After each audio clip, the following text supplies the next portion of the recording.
Hi guys, it's Angie with Fun Endeavors Tie-Dye Lab. Today I'm making a heart shirt that I'm going to ice dye in the muck. The shirt has been washed and dried. I soaked it in a soda ash solution for at least 20 to 30 minutes. I wrung it out of my Panda spin dryer and so it's just barely damp. It's also turned inside out. I'm going to begin by centering my shirt. And I'm going really fast on this process, but down below this video in the description for the video, I have a link to another video that shows the process for how to center a shirt.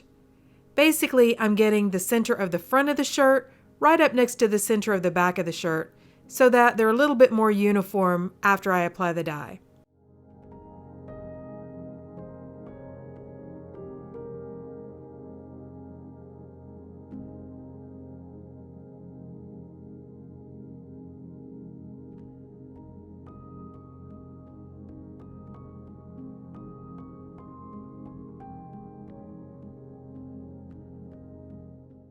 I'm marking where the neck of the front of the shirt is and the middle of the shirt. I'd like to put my heart somewhere in between those two. I'm using a heart stencil that I've made using a piece of plastic cutting board and a washable marker to draw that on my shirt.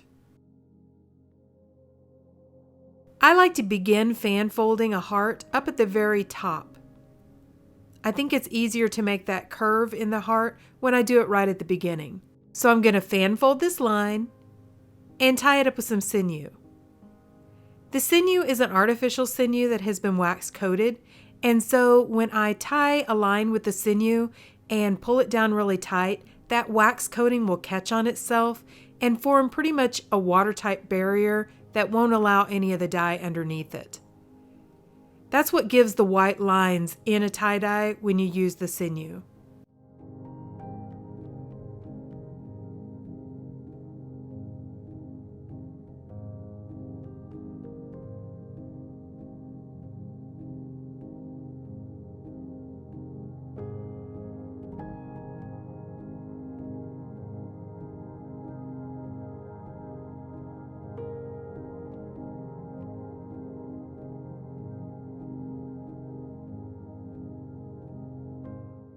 I wrap it around a couple of times and pull it really tight.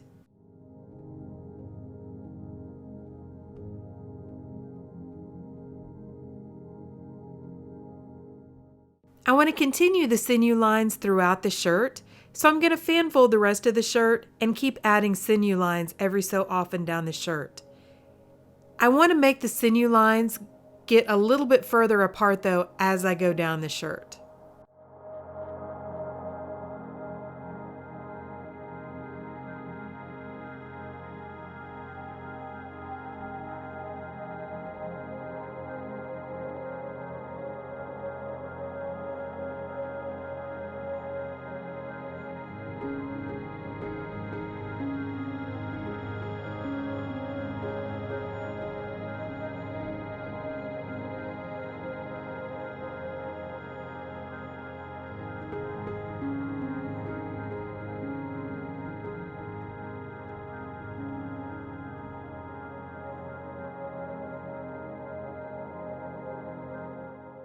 So each time I wrap a sinew line, I'm just wrapping it a couple of times and pulling it really tight.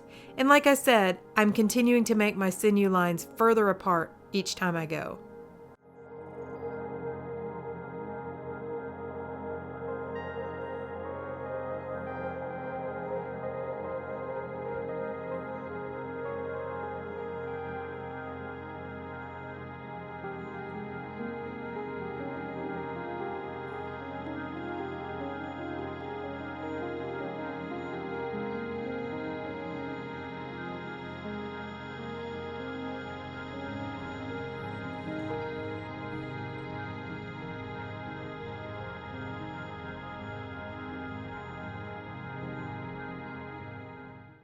As I mentioned earlier, I'm going to ice dye this shirt in the muck, and I'm only going to use a single color.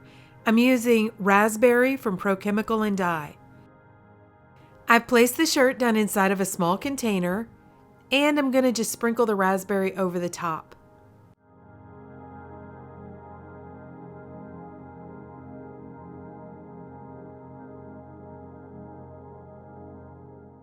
Now I'm adding a little bit of additional soda ash, just so that as all the ice melts and runs through the shirt or the shirt sits in the muck, I want to make sure I have plenty of soda ash to react with that dye. Then I'm going to add on plenty of ice, because since I'm dyeing this one in the muck, I want it to have plenty of muck or runoff to sit in.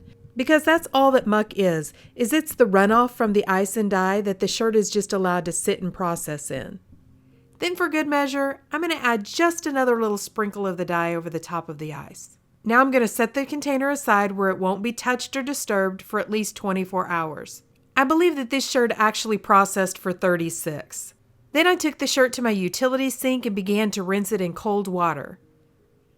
I gradually warmed the water up to hot and continued to rinse the shirt until most of the excess dye was removed.